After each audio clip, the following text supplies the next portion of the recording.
दोस्तों नमस्कार, मैं हूं दीपक और आप देख रहे हैं मुझे अनअकैडमी शिक्षा पर। वेलकम बैक टू अनअकैडमी शिक्षा, जहां पर हमारे साथ आज टॉपर्स इंटरव्यू में जुड़े हुए हैं एक और जबरदस्त टॉपर, बहुत interesting person mister Raghav Kumar ji. तो राघव जी, सबसे पहले आपका बहुत बहुत स्वागत है हमारे इस एपिसोड में। धन्यवाद सर। तो धन्यवाद आपका और आपके अनअकैडमी टीम को, जी, बहुत बहुत जिन्होंने धन्यवाद मुझे राघव इस पे आपके इंटरव्यू के लिए आमंत्रित किया। जी, आपके व्यस्त समय में से आपने समय निकाला, हमारे लिए दिया और आज हम काफ़ी सारी बातें करने वाले हैं। और दोस्तों, आप सभी लोगों के लिए मैं बता दूं, जो भी लोग इस वीडियो को देख रहे हैं, ये इंटरव्यू हमारा 2 सेशन में चलेगा और ये weekend episode, special episode Unacademy के द्वारा है, जिसमें कि आपको सैटरडे और संडे इस दोनों दिन आपको राघव जी से मुलाकात होगी और दोनों ही दिन आपको राघव जी कैसे तैयारी किए, इन्होंने कैसी, इनकी बड़ी अच्छी जर्नी रही है। तो क्या इनका रहा, क्या सोच रहा, उससे आप क्या सीख सकते हैं, वो सब कुछ हम बैक टू बैक यहाँ पर देखेंगे। तो राघव जी, आपने टेट के लिए, सीटेट के लिए अपनी तैयारी शुरुआत की और अपनी पूरी जो है अभी तक की जो आपकी समय रही, देखने में आप बहुत ज्यादा उम्रदराज तो लगते नहीं है। तो और जहां तक कि आपका बैकग्राउंड है, आपने काफी कम उम्र, मतलब कि आपने डीएलएड जब आप कर रहे थे, ट्रेनिंग जब आप कर रहे थे, तो जी इस साल यानी कि आपकी अभी मतलब डीएलएड कंप्लीट होने वाली, अभी 2018 2020 जी सेशन जी में फाइनल होने राघव वाली जी है। हैं और जी इनकी डीएलएड जी कंप्लीट होने वाली जी है। और इसी समय में राघव जी ने अपियरिंग में ही 2019 में सीटेट को क्रैक कर लिया। तो राघव जी, सबसे पहले तो आपको मेनी मेनी कंग्रेचुलेशंस। धन्यवाद सर। जी, तो ये जो जी आपने सर। मतलब यहाँ पर देखते हैं लोग 4 साल 5 साल तैयारी करते हैं, आपने अपियरिंग में मतलब 1 साल आपके डीएलएड के कंप्लीट हुए, सेकंड ईयर में आप हैं और अपियरिंग में है, आपने सीटेट क्रैक कर लिया। तो ऑब्वियसली इसके जी लिए जो हमेशा हम पढ़ाते समय जी बोलते हैं, मोटिवेशन इत्यादि चीजें जी होनी चाहिए। जी मैं आपसे ये जानना जी चाहता हूँ कि आप एक बहुत ही ग्रामीण और सुदूर परिवार से, यहाँ पर पूर्वी चंपारण बिहार से जी बिलोंग सर। करते हैं, और वहां पर आपको ये कैसे समझ आया कि नहीं मुझे टीचर बनना है? ये कहाँ से आया आपको? सर सबसे पहले यहाँ पे देखा जाए तो बिहार में शिक्षा का स्तर अभी कुछ खास नहीं है। जी उस कारण से जो है सो कि गांव ग्रामीण इलाकों में जो है सो कि शिक्षा का स्तर उतना बेटर नहीं है। जी तो मैंने सोचा कि शिक्षा ही एक ऐसा माध्यम है जिसके तहत हम ग्रामीण इलाकों के बच्चों को हम अच्छी शिक्षा दे सकते हैं और वो बच्चे आगे जाकर अपना प्रोग्रेस कर सके। जी इसलिए मैंने शिक्षा पढ़ाने का टीचिंग लाइन चुना। ओके। तो मतलब जी कहीं ना कहीं चैलेंजेस है अभी, और जिसको जी सर। लेके जी कि सर। आप मतलब अपने मन में अवेयर हुए, अवगत हुए कि इसको हमको दूर जी करना है और कहीं ना जी कहीं जी बेटर जी करना है कुछ। तो जी जी ऐसे तो करने के लिए बहुत सारे लाइन है, मतलब अगर हम देश के लिए बेटर करना चाहते हैं तो बहुत सारी चीजें हैं, तो टीचिंग ही क्यों? सर जो भी लाइन है, चाहे जो भी है, कोई कुछ बनता है तो सबका मेन बेस टीचिंग ही है। टीचिंग के द्वारा ही कोई आगे जा सकता है। मेन बेस अगर शिक्षा अच्छी नहीं मिली तो वो जी बच्चा चाहे कहीं कुछ प्रोग्रेस नहीं हो सकता है। उस बच्चे के अंदर डीएमएसपी चाहे जो भी हो, कुछ नहीं हो सकता है। मेन बेस, सबका बेस हम बोलेंगे टीचिंग ही है। टीचिंग है, बिल्कुल बिल्कुल। तो जी राघव जी। जी, आप आपके फैमिली में या आपके कोई पहले से टीचर थे, या आप परिवार के पहले टीचर हैं या होने वाले हैं? हम ऐसे, मेरे भैया थे तो ऐसे प्राइवेट ट्यूशन चलाते थे जी और सरकारी कोई टीचर नहीं था। बट जो है कि हम हैं, आप लोगों का दया है, सबको जी साथ रहेगा, जी, सरकारी टीचर हो बिल्कुल जाएगा आदमी और उसके बाद बिल्कुल गांव समाज का सेवा करेगा। बिल्कुल बिल्कुल। तो कहीं ना कहीं दोस्तों, मैं जी यहाँ पर आप सभी लोगों से, आप सभी लोग जो लोग इस वीडियो को देख रहे हैं, आपसे मैं ये रुक करना चाहता हूँ, बताना ये चाहता हूँ कि जरूरी नहीं है कि हर लोग हर तरह से साधन संपन्न ही हो पढ़ाई के लिए। और राघव जी ने के पास ऐसा नहीं किया कि हर एक चीज उनके जगह पे उनको पर्याप्त ही मिली होगी, काफी चैलेंजेस रहे होंगे। जी तो सर। राघव जी, क्या क्या जी जी। आपने चैलेंजेस फेस किया, मतलब सब कुछ मिला आराम से पढ़ाई की, या काफी सारे चैलेंजेस रहे इकोनॉमिकली, मतलब आर्थिक रूप से नहीं। या पारिवारिक रूप से, या वैसा माहौल नहीं देख के? तो मतलब क्या कुछ ऐसी चीजें बताएंगे कुछ इंटरेस्टिंग? जी सर, सबसे बड़ा चैलेंजेस मेरे लाइफ में बहुत सारी रही। जी टीचिंग के बेस पे जो हम लोग जो है ग्रामीण इलाकों से हम बिलोंग करते हैं, तो यहाँ जी पे जो है सो कि टीचिंग का पर्याप्त मात्रा में कोई इंस्टीट्यूट है नहीं। जी यहाँ से 30-40 किलोमीटर मोतिहारी शहर है, वहाँ पे टीचिंग के लिए अवेलेबल है। और जी, हम नॉर्मली फैमिली से हम लोग बिलोंग करते हैं, तो जो है डेली जाना आना संभव नहीं हो पाया हम लोग से।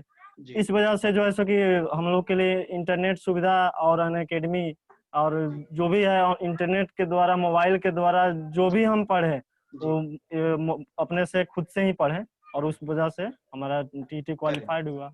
जी, तो मतलब आपको जी कहीं न कहीं ये चीज़ें, क्योंकि देखिए ऑनलाइन अवेयरनेस भी एक बड़ी चीज़ है। अवेलेबल तो है ही, जी जी ऑनलाइन चीज़ें अवेलेबल है, लेकिन जी इस चीज़ों के बारे में जी जानकारी होना एक बड़ा ये बात है। क्योंकि जो मैं भी एक सुदूर ग्रामीण परिवार से आता हूँ, और जहाँ तक जी मेरा ऑब्जर्वेशन है कि अभी लोगों के हाथ में मोबाइल आ गया है, मतलब नेट भी फ्री में जी है, लेकिन लोगों को पता नहीं है जी काफ़ी चीज़ों के बारे में। अभी भी लोग चैलेंज फेस कर रहे हैं। अच्छा, बहुत लोग तो विश्वास भी नहीं करते हैं कि यार ऑनलाइन बैठ के थोड़ी पढ़ाई होता है। अभी अगर भी गाँव में अगर कोई आप अगर वहाँ पे मोबाइल से पढ़ाई कर रहे जी हो यूट्यूब में जी देख के, तो बगल से 4 चाचा, जी मामा, फूफा आके यही बोल देंगे कि अरे देखो फलना बाबू का बेटा बिगड़ गया। तो जी ये मतलब इसको कैसे, मतलब लोगों का माइंडसेट कैसे बदला जाए या कैसे ये चीज़ किया जाए? क्योंकि काफ़ी बच्चे जो अभी पढ़ रहे हैं वो भी ये चैलेंज फेस कर रहे हैं। जी जी जी। सबसे पहले तो हमको अगर प्रोग्रेस करना होगा तो कुछ बातों को नजरअंदाज करके ही चलना होगा, जी, तभी जी, जाकर जो है सो कि हमको प्रोग्रेस मिलेगी। जी, और अगर हम अपने मन में सोच लें कि नहीं हमको ये काम करना है, हमको निकालना है, जी, कोई भी टीचिंग एग्जामिनेशन हो या कोई भी जी, qualification हमको निकालना है, तो समझिए वो पॉसिबल है। और सब कुछ आपके मोबाइल में अवेलेबल है एकदम। जी, लेकिन उसको जानने की जरूरत है, जहां तक है कि जी, हाँ भाई कहाँ से क्या मिल मिल जाएगा हमको। और जी, ऑनलाइन तो इतना बेटर साधन है पढ़ने का। जी, अगर बच्चा सब कुछ समझ जाए, उसके उनके पेरेंट्स से भी हम निवेदन करेंगे कि जी, हाँ बच्चा हर जगह, हर कोई जो है सो कि ये नहीं कि मोबाइल पे बहुत कुछ है, लेकिन उसको आप देखिए कि हाँ बच्चा क्या कर रहा है मोबाइल पे, ऑनलाइन पढ़ाई कर रहा है, तो उसको उतना टर्चर मत कीजिए, उसको उतना सुविधा दीजिए, मुहैया कराइए बिल्कुल, बिल्कुल। बस। लेकिन राघव जी, इसका एक नेगेटिव फैक्टर भी तो है। जैसे कि मान लीजिए कि बच्चा मोबाइल पे वीडियो देख रहा है जी जी अभी, जी मान लीजिए कि किसी टीचर का, मिसाल के तौर पे जो टीचर को आप पसंद करते हैं उसका आप वीडियो देख रहे हैं। नीचे में जी मान जी लीजिए आ गया कि यहाँ पर हनी सिंह का एक नया गाना रिलीज हो गया है, या कोई भोजपुरी गाना रिलीज हो गया। अब नीचे में दिखा रहा है वो जी जी सजेशन, तो बच्चा वीडियो देखते देखते वीडियो को छोड़ के फटाक से उस पर क्लिक कर देगा और वीडियो को देखने लगेगा, जी जी और जी उसके बाद वो चलता रहेगा, एक वीडियो फिर दूसरा वीडियो, तीसरा वीडियो। तो ये डिस्ट्रैक्शन भी तो है ऑनलाइन में, अगर आप जी। मोबाइल की मतलब बात करते हैं, तो इससे कैसे बचा जाए? ये तो ये तो सर सबसे पहले ये बच्चे के माइंडसेट के ऊपर निर्भर करता है कि बच्चा कहाँ तक क्या सोच सकता है, अपने माइंड के ऊपर कहाँ तक कंट्रोल कर सकता है। जी, ये सबसे पहले बच्चा खुद, अगर खुद में अवेयरनेस आ जाए कि हाँ नहीं मुझे सिर्फ पढ़ाई वाले ही जो भी वीडियो मिले उसको ही जी, पढ़ना है, तो जो है सो कि कुछ ना कुछ खुद से भी करना होगा बच्चा को। जो भी ऑनलाइन पढ़ना चाहते हैं उनके लिए हम ये बताना चाहेंगे कि खुद से भी सोचे कि हाँ भाई हमको कौन फायदेमंद देगा, कौन नहीं, बस जी। उसी के बेस पे ओके। हम। तो यहाँ पर क्वेश्चन मैं 2 तरफ ले जाऊँगा। पहला तरफ तो मैं ऑलरेडी ले गया जी कि सर। जब हम पढ़ाई कर रहे हैं, मुझे पता है जी क्या पढ़ना है, फिर भी कुछ डिस्ट्रैक्शंस जी जी होते हैं, और ऑनलाइन जी में। होता है लाइफ में तो बहुत सारी। जी। दूसरा एक और चीज़ है जो कि मैं अक्सर लोगों से ये पूछता हूँ, क्योंकि मेरे जो स्टूडेंट्स हैं, आप भी मेरे स्टूडेंट हैं, जी तो जी जो जी आप जी लोग फेस करते हैं, ये कि जी अभी ऑनलाइन में ये पता करना बड़ा मुश्किल है कि क्या सही है, क्या जी गलत है ना? और मैं अक्सर, आप देखते हैं वीडियोज़ हमेशा रहते हैं जी 50 मिनट, क्या कहते हैं 15 मिनट में 500 क्वेश्चन, ये वीडियो पढ़ लीजिएगा तो आपका एग्ज़ाम क्रैक हो जाएगा। ये क्वेश्चन मैं सबसे पूछता हूँ। ये वीडियो पढ़ लीजिएगा तो आपका एग्ज़ाम पक्का क्रैक हो जाएगा। इसी में से क्वेश्चन आएँगे। ऐसे-ऐसे लोग, बहुत तरह की चीज़ें रहती है, या कई बार कई जी चीज़ें गलत बताई रहती है। तो ये सही गलत का जी। पहचान ऑनलाइन में बच्चे कैसे करें? ये बहुत बड़ा क्वेश्चन है राघव जी। सबसे पहले सर हम ये बताना चाहेंगे कि जो भी बच्चे अगर इन पे भ्रमित होंगे कि नहीं 500 में इतना क्वेश्चन ये 100% आएंगे ही एग्जाम में, जी, ऐसा कुछ होता नहीं है। जी, सबसे पहले कोई भी चैप्टर हो उसका बेस पढ़िए, बेस जानिए, तभी जो है सो कि उससे उससे रिलेटेड जो भी क्वेश्चन आएगा उसको आप टच कर पाएंगे। बिल्कुल। अगर ये कोई बोलता है कि 500 क्वेश्चन है इसी में से आएंगे, तो ऐसा कोई पॉसिबल नहीं है। संभव नहीं और है। आप जो भी देखिए, आप देखिए कि हाँ ऑनलाइन में तो बहुत सारे टीचर अवेलेबल हैं, बट जो आपको सूटेबल लगे, जिनके बातों को आप अच्छी तरह से समझ पा रहे हैं, जी, बस उन्हीं का वीडियो देखिए। जी, मैं यही सजेशन दूंगा। बिल्कुल। और सबसे बेटर तो है हम आपसे पढ़े हैं, आपका जानते हैं, जी, जी, और अन अकेडमी के बारे में हम जानते हैं, तो हम विशेष और लोगों का तो हम नहीं बता पाएंगे, लेकिन जी, हमारे लिए लाइफ का समझिए सबसे बेटर हमारा यही लगा अन अकेडमी शिक्षा। और जी। सबसे बढ़िया आपका जो है अरे सो जो भी ये तो अच्छी बात, पढ़ाई हुआ। देखिए यही बात मतलब अपना जी अपना बड़ा अच्छा बात आपने बोला अभी, जी क्योंकि जी आपको मान जी लीजिए कि आपके लिए एक टीचर है, सपोज दीपक हिमांशु जी पसंद आया, जी ऐसे ही जी जी। सारे स्टूडेंट का हर होगा किसी का अपना। अपना अपना है। हाँ, कहीं न कहीं आपको जी पढ़ने में मतलब आपकी जी जी फ्रीक्वेंसी मैच करती होगी। जी तो ये मेरी जी जी खुशनसीबी है जी कि जी आप मेरे से पढ़े हैं। और जितने जी भी टीचर हैं या जितने भी प्लेटफ़ॉर्म हैं, बहुत अच्छी बात आपने बोली राघव जी जी की। बच्चों को यहाँ पर पहली बात तो ऐसा शॉर्टकट कुछ होता नहीं है, ये समझ लेना पड़ेगा कि ये जी हम जी यही जी क्वेश्चन जी आज मतलब जो चीज़ रियलिटी नहीं है। लेकिन क्या होता है जी ना जी राघव जी की लोगों में ना अभी क्या है कि अभी अगर आपको बोल दिया जाएगा कि वहां पर वो चीज फ्री में मिल रहा है या वो चीज ऐसे में हो जाएगा, तो लोग दिन भर लाइन में रह जाएगा, लग जाएगा जाके, और फ्री लेने के चक्कर में। तो ये तो क्या है कि अभी जब कई चीजें ऐसे मिलते रहती है तो लोग उसमें फिल्टर नहीं जी करते। मतलब अगर आपको कहीं पर बोलेगा कि जी ये 5 किलो जो है कोरोना के काल में ऐसा चलता था, 5 किलो या 50 10 किलो जी चावल फ्री में मिल रहा है या 5 किलो आलू मिल रहा है। जी तो आलू अगर मान लीजिए आप जी अकेले हैं और वो 5 किलो खत्म होते होते सड़ भी जाएगा, फिर भी फ्री जी का है तो आप लेके आइएगा घर, है ना, और उसको सड़ा दीजिएगा लेकिन लेके आइएगा। नेचुरली है सर, ये कोई नेचुरली बात है। कोई आदमी ये नहीं बोलेगा कि मुझे जी 2 किलो ही दे दो, क्योंकि 2 किलो से ज्यादा मेरा सड़ जाएगा, ऐसा कोई नहीं बोलेगा। जी ज्यादा ज्यादा करके बस आलू का ही सब्जी खा लेगा, लेकिन नेचुरली है केवल जी। आलू ही लेके आएगा। तो कहने जी का मेरा इस एग्जाम्पल से जी जी ये जोड़ना है कि आदमी जब यूट्यूब पे है या कई जगह पे जब लोग फ्री मिलता है चीजें, तो लोग फिल्टर नहीं करते हैं। जी उनको ये नहीं पता है कि मुझे इस जी चीज की जरूरत है, क्योंकि देखिए आलू तो चलिए ठीक है, लेकिन जब पढ़ाई में कैरियर में आपका एक बार टाइम बर्बाद हो गया, तो आप लेट जी से समझे तो वो टाइम तो आपको कोई नहीं लौटा सकता है। जी जी तो टाइम वापस आएगा नहीं। वापस आएगा नहीं। तो ऐसे में मतलब मुझे ऐसा लगता है कि सोच के भी बच्चे बहुत दिग्भ्रमित होते हैं और दिन भर अपना जी जी कई बार बोलते हैं सर टाइम नहीं मिलता है, टाइम नहीं मिलता है। तो टाइम मुझे जी लगता है कि वेस्ट होता है और लोगों को पता नहीं जी चलता है कि मेरा टाइम वेस्ट हो रहा है कि नहीं हो रहा है। तो ये टाइम जी मैनेजमेंट कैसे करें राघव जी? आपने कैसे टाइम मैनेजमेंट किया? सर, एक्चुअली टाइम मैनेजमेंट का जहाँ तक बात है, तो हम तो ये बोलेंगे कि हमने कितने बच्चे जो होते हैं कि कंटिन्यू 8-10 घंटे लगातार लगे रहेंगे, चाहे वो समझ में आए चैप्टर या नहीं आए। जी, लेकिन हमारा वो सिद्धांत नहीं है सर। हम ओके। 2 घंटे 4 घंटे ही पढ़ेंगे, बस डीपली पढ़िए, समझिए, जो समझ में आ रहा है बस वही पढ़िए। हुँ, उसके अलावा अगर देख रहे हैं कि समझ रहे हैं कि नहीं भाई हमको समझ में नहीं आ रहा है, सिर्फ बाउंस जा रहा है ऊपर से, जबरदस्ती क्या जरूरत है 10 घंटे 8 घंटे पढ़ने की? बस उतना ही पढ़िए जितना समझ में आ जाए, और जी। उसी को बेस बनाइए, उसी के आधार पे आपका जो है सो कि जो भी होगा क्वालिफिकेशन निकलेगा, टीचर मतलब एग्जाम जितना जो भी होगा। पढ़िए प्योरिटी के साथ पढ़िए, परफेक्शन के साथ जी पढ़िए। जी और जी ज़रूरी जी नहीं है कि जी आप मतलब अपने रिकॉर्ड में जोड़िए कि हम 10 घंटा लगातार पढ़ जी सकते हैं, ये जी ज़रूरी नहीं है। ये हाँ, जितना जी एफिशिएंसी है उस हिसाब से पढ़िए, क्योंकि सबकी एफिशिएंसी जी अलग जी होती जी जी जी हर किसी का अपना अपना। है। जी, तो आपने बेसिकली शुरुआत 2018 में की, मतलब अ, जी सर जी आपके जी। दिमाग में ये कब आया था कि टीचर बनना है? 2018 में या पहले से? नहीं सर, मेरा दिमाग में पहले से सेट था। मैं जो है सो कि बीएससी जब कर रहा था ग्रेजुएशन, उसके पहले से भी मेरे दिमाग में सोच था कि बीएससी करने के बाद मैं एमएससी करूंगा, उसके जी, बाद पीएचडी करके उसके बाद मैं टीचिंग लाइन में ही हमको जाना जाना। था जी, स्टार्टिंग जी। से ही। बहुत उससे ग्रेजुएशन। हुँ।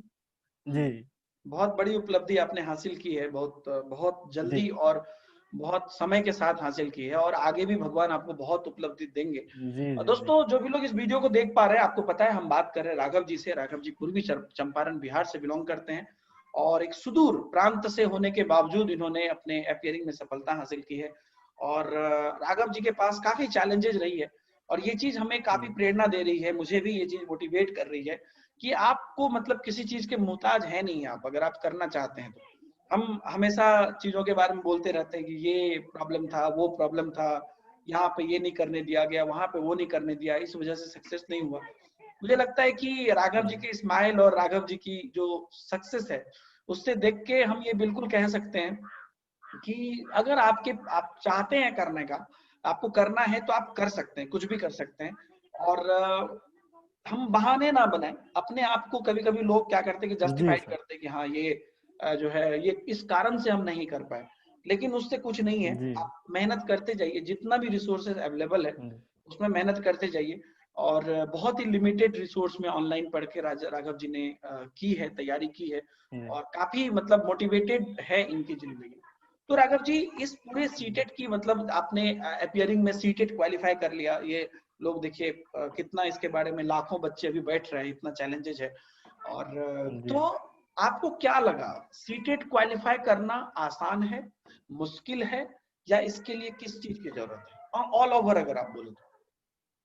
जी सबसे पहले तो हम सीटेट को बेसिकली हम पूरा उसका सिलेबस हम जानने का प्रयास करें कि भाई सिलेबस इसका क्या है, कहाँ से रिसोर्सेस है इनका। उसके बाद जो है सो कि सीटेट करने से पहले उसके बारे में, कोई भी कोर्स कर रहे हैं उसके बारे में पूरा डीपली जानिए। उसके बाद तब जो है सो कि धीरे धीरे मेरा भी यही है, मैंने पहले स्टार्टिंग में तो जो है सो मैं बीएससी साइंस का स्टूडेंट रहा, तो ये समझिए कि हमको उतना खास समझ में आ नहीं रहा था स्टार्टिंग में। तो जो है धीरे धीरे मतलब जो है सो कि इसका सिलेबस देखा उसका मुझे ट्रेनिंग में जो चाइल्ड डेवलपमेंट वगैरह सब जो भी पेडागोजी वाला चैप्टर पढ़ाया गया था, वो हमारा बहुत ज्यादा ही फायदेमंद रहा सीटेट में। बहुत ज्यादा मतलब ट्रेनिंग से जो भी पेडागोजी चैप्टर था, जो भी बुक था, उसके द्वारा प्लस जो है सो कि इनके सिलेबस के हिसाब से मैं पढ़ा और जो है सो एक चीज आपने डबल कोट की है जो मैं यहाँ पर फोकस करना चाहता हूँ, बड़ी अच्छी बात बोली है आपने। इस जवाब के स्टार्टिंग में ही बोला गया कि सर हमने सिलेबस को सबसे पहले देखा, और पूरे डिस्कशन के दौरान आपने इस बात को कंटिन्यू रखी। और मुझे लगता है कि ये बहुत ही बड़ा पॉइंट है जो नॉर्मली बच्चे मिस कर रहे हैं आज के डेट में भी। मतलब वो क्या पढ़ रहे हैं और कितने में से वो काम आ रहा है कि नहीं आ रहा है, वो उसमें है कि नहीं है, वो है तो वो क्या पार्ट है, वो ओवरऑल अंदाजा उनके पास है नहीं। वो एक टॉपिक पढ़ रहे हैं, कहीं से मान लीजिए टॉपिक पढ़ रहे हैं तो उनको लग रहा है कि हम वो टॉपिक पढ़ रहे हैं, लेकिन अगर आपके पास वो पूरा खाका तैयार नहीं है तो फिर आप उसमें अगर जंप कर भी रहे हैं तो आप मतलब बस एक भाग को जान रहे हैं, उस चीज को कर रहे हैं, और वो जरूरी भी नहीं कि उसका पार्ट हो सकता है कोई आपको ऐसे ही ये भी हो सकता है। तो इसलिए ये हमेशा अवेयर रहना कि रिक्वायरमेंट है क्या, पूछता क्या है, क्यों पूछता है, या क्यों उसके अंदर में ये मतलब इतनी सारी चीजें हैं, तो उसके हिसाब से हमको क्या करना है। ये सब चीज आपने स्टार्टिंग से देखा, मुझे लगता है कि ये आपके राह को काफी आसान बनाया होगा कि आपने स्टार्टिंग से ही एक एक पॉइंट क्या है उसके हिसाब से रिवर्स में काम किया आपने। जी तो आपने जो कि अपियरिंग में आप मतलब काफी चीजें मिलती है, डीएलएड ट्रेनिंग की और सीटेट की काफी चीजें मिलती है, तो उससे भी फायदा हुआ होगा आपको? बहुत ज्यादा फायदा हुआ हमको, उससे भी फायदा हुआ। तो नॉर्मली आप एक दिन में बाकी चीजों के साथ कितना देर पढ़ाई करते हैं ऑन एन एवरेज, मतलब करते थे जब क्वालिफाई जब सर? हमारा जो ऐसे रियल हम बता रहे हैं, हमारा कुछ खास नहीं। हमारा 4 से 5 घंटे, मेरा वो भी कंटिन्यू नहीं था, मतलब 2 घंटे 1.5 घंटे ऐसे करके 4-5 घंटे मेरे होते थे पढ़ाई। जो भी पढ़ाई होते थे बेसिकली अच्छे से हम पढ़ते थे, ये नहीं कि 8-10 घंटे आदमी पढ़े, उससे कुछ नहीं, बस बेसिकली अच्छा से पढ़िए और जितना दिन ही पढ़े ध्यान से पढ़िए, अच्छा से पढ़े आदमी, सब हो जाए क्वालिफाई। तो मतलब जी बिल्कुल बिल्कुल, तो 4-5 घंटे तो मुझे भी लगता है इनफ है अगर आप रियली में डीपली पढ़ाई करते हैं तो। झूठ मूठ का 8-10 घंटे किताब सामने रखने की जरूरत नहीं है। अगर आपके पास कैपेसिटी है तो आप अपने हिसाब से करिए। और इसमें एक चीज है कि सबों का माइंड अलग अलग होता है, सबों की इंटेलिजेंसी अलग अलग होती है, सब कोई किसी चीजों को जल्दी सीखते हैं, किसी चीजों को लेट से सीखते हैं, लेकिन एफर्ट लगाना जो है वो कंप्लीटली फोकस्ड होना चाहिए। जो आपने अभी बोली कि फोकस्ड एफर्ट लगाना चाहिए, वो अगर आप वहां पर सिस्टमेटिक एफर्ट नहीं लगा रहे हैं जो कि नहीं मुझे वो करना है तो 1 घंटा पढ़ाई करना है, ऐसा नहीं कि 1 घंटा पढ़ाई कर रहे हैं बीच में मोबाइल देख लिए, नहीं कोई जरूरी नहीं 1 ही घंटा आने पर, हर किसी के ऊपर। जी जी तो वो चीज नहीं होना चाहिए कि आप बीच में कभी मोबाइल देख लिए, कभी नहीं, हर किसी का। जी वो नहीं होना चाहिए, राइट जी। तो यहाँ पर राघव जी इतनी सारी चीजें आपने मतलब बताई अभी तक, और काफी जनरल चीजें, स्पेसिफिक अलग अलग पॉइंट पर हम लोगों ने डिस्कस कर लिया है, और बहुत सारी चीजें इसके अंदर है जो कि सीटेट को जब आपने तैयारी की और अपने घर से ही, आप कहीं बाहर तो नहीं गए थे, अपने घर से ही तैयारी किए थे? नहीं नहीं, घर से ही हम जो भी तैयारी किया मैंने घर से ही घर किया। से ही तैयारी की। तो इसमें जी आपने किस किस चीज की मदद, जैसे कि आपने यूट्यूब बोला या अनअकैडमी की बात की आपने, जी और बुक्स वगैरह भी जी आपने खरीदी जी होगी कुछ? जी सर, मैंने बुक्स खरीदा था, मतलब बुक से भी हमको कुछ हेल्पफुल सहायता बहुत सारी मिली। बुक मिली। भी पढ़ा मैंने, और जो है सो वीडियो देखे यूट्यूब पे, ओके। और इन सारे रिसोर्सेज के माध्यम से मैंने टीट जी। क्वालिफाइड तो किया। राघव जी, ऑनलाइन वीडियोस देखना या ऑफलाइन क्लास देखना, दोनों में क्या अंतर है? जी जी सर, ऑनलाइन में हम यही बताएंगे कि ऑनलाइन क्लास में अगर कोई भी डाउट हो, आप एट ए टाइम उसमें कमेंट करते हैं, उसके बाद उसका रिप्लाई उसी मिल समय आता है। ये जी। फायदे होते हैं ऑनलाइन क्लासेस तो में। ऑफलाइन में भी ऑफलाइन में मिलता जो है है सो कि हाँ, ऑफलाइन टीचर? में सर लाइव लाइव का कुछ बात ही अलग है, ऑफलाइन के अच्छा, ओके बात ओके ओके। तो आपके बात ही हिसाब कुछ से अलग है। ऑनलाइन मतलब चीजें समझ में जी आती है, और कहीं जाना भी नहीं पड़ता है, घर से जी बैठ जी के आप पढ़ाई कर सकते हैं, वो भी चीजें हैं। जी जी, कोई भी जैसे जनरली टीचर से आप पढ़ रहे हैं उस तरह आप पूछ सकते हैं। ऑनलाइन क्लासेस में डायरेक्ट कमेंट कर सकते जी। हैं कि सर मेरे को ये प्रॉब्लम है यहाँ पे, ये समझ में नहीं आ रहा है, इसको फिर से समझाइए। लेकिन जी ऑफलाइन वीडियो में तो एकदम कैप्चर करके आ जाए कि इतना देर का बिल्कुल आप बिल्कुल। देखिए समझिए। और अब एक आपके चीज है ऊपर कि अगर निर्भर करता आपको है। ऑनलाइन में एक बार समझ में नहीं आई, तो आप उसको दोबारा भी देख सकते हैं, तिबारा भी देख सकते हैं। जी लेकिन जी, ऑफलाइन वो कोचिंग तो में एक ऑनलाइन बार वीडियोज आपका, में तो यही है। जी हाँ, एक बार चला गया तो चला गया। जी। जी जी तो आपने मतलब बुक्स की भी काफी सहारा लिया, बाकी चीजें भी आप लोग आपने मोस्टली ऑनलाइन ही की, और उसमें पढ़ाई की। जी तो यहाँ पर जी अनअकैडमी से आप जुड़े, अनअकैडमी पर भी आपने जी तैयारी की, अनअकैडमी ऐप पर आपने अलग अलग क्लासेस लिए या अनअकैडमी जी शिक्षा पर क्लासेस लिए, जी सर। तो यहाँ पर जो पढ़ाई हुई या यहाँ पर जो भी आपने देखा, तो आपको क्या लगता है आने वाले समय में अभी जो बच्चे तैयारी कर रहे हैं, उनको विजुअलाइज करके आपको क्या लगता है कि इनको कैसा रूटीन बनाना चाहिए? मतलब आप क्या सजेस्ट करना चाहेंगे अभी के बच्चे को? क्योंकि चीजें काफी स्ट्रीमिंग है, प्लस पे चलती है क्लासेस, अनअकैडमी प्लस पे स्पेशल क्लासेस चलती है। तो आप बच्चे को क्या सजेस्ट करेंगे, जी कितना सीरियसली ले? क्योंकि अभी अब कोचिंग सेंटर की तो बात रही नहीं, ऑनलाइन मतलब लॉकडाउन में और नहीं कोरोना नहीं। के बाद अभी बहुत मुश्किल है कि जी आप कहीं जाके पढ़ सकें। तो जी जी बच्चे को आप एक्सक्यूज मी, बच्चे को आप क्या स्ट्रेटजी बनाने के लिए बोलेंगे? इसके लिए कैसे वो तैयारी करे मतलब? सबसे पहले कोरोना के इस समय में तो ऑनलाइन क्लासेस वरदान साबित हुई हैं। जी जो भी बच्चे पढ़े हैं ऑनलाइन के माध्यम से, उनका पढ़ाई जारी रहा, ये नहीं बीच में रुकावट कोई पैदा नहीं हुआ, जी ऑनलाइन क्लास जारी रहा। मैं बच्चों को ये सजेस्ट करना चाहूंगा कि ऑनलाइन क्लास आप जो भी देखते हैं तो सीरियली देखिए। ये नहीं कि आज देखे कल गायब कर दिए, मनमौजी जब मन करे भाई ऑनलाइन ही ना है, आज देख रहे हैं कल छोड़ो कल परसों देख लेंगे, तो जी ऐसा कुछ नहीं है। देखना है जो भी पढ़ रहे हैं आप रेगुलरली क्लास कीजिए। आप एक शेड्यूल बनाइए कि हमें ये क्लास इतना टाइम में मेंटेन करना है, जी तभी जी। जो है सो कि जाके सफलता हासिल लगेगी। ओके, मतलब ये जी रूटीन, मतलब ये जो है कि अभी अगर दूसरा दूसरा जी नंबर का क्लास हमने देखा, तो अब आप चौथा से पहले जी तीसरा देखिए। ये नहीं कि आज देख लिया फिर जी परसों देख जी लिया, तो जी ये मतलब हल्के में नहीं सीरियली लेना, देखे हैं। जी जी हल्के में नहीं लेना है उसको, बहुत ही सीरियसली, बहुत ही जी जिज्ञासु होके देखिए और सिस्टमेटिकली देखिए। जी मतलब कि जी एक एक करके आपको पढ़ना है, अगर कभी आपका छूट भी जाता है तो उसको आप मतलब कवर करिए तब आगे जी बढ़िए। जी। तो जी ये, वही तो। हाँ, जी तो ये एक बढ़िया बात हो जाएगी जिसमें कि लोग अपना सिस्टमेटिकली यहाँ पे तैयारी कर सकते हैं। और सीटेट की आपने जी तैयारी की, आगे आपके भी अलग अलग प्लान है, सीटेट आपने क्वालिफाई किए हैं आगे केवी में। जी आपको क्या लगता है कि सीटेट के बाद क्या बेस्ट जॉब्स हैं जो लोग कर जी सकते हैं आपके हिसाब से? सीटेट के बाद मतलब केवीएस है, एनवीएस है, जी उनका तैयारी आप करके अपने फ्यूचर बढ़िया हो सकता है। आप जी। तैयारी केवीएस का भी कर सकते हैं, सबसे बेटर हमको तो केवीएस करना है। केवीएस करना है, आप केवीएस के लगे हुए हैं और जी बिल्कुल ही आपको जल्दी ही जी सफलता जी मिलेगी।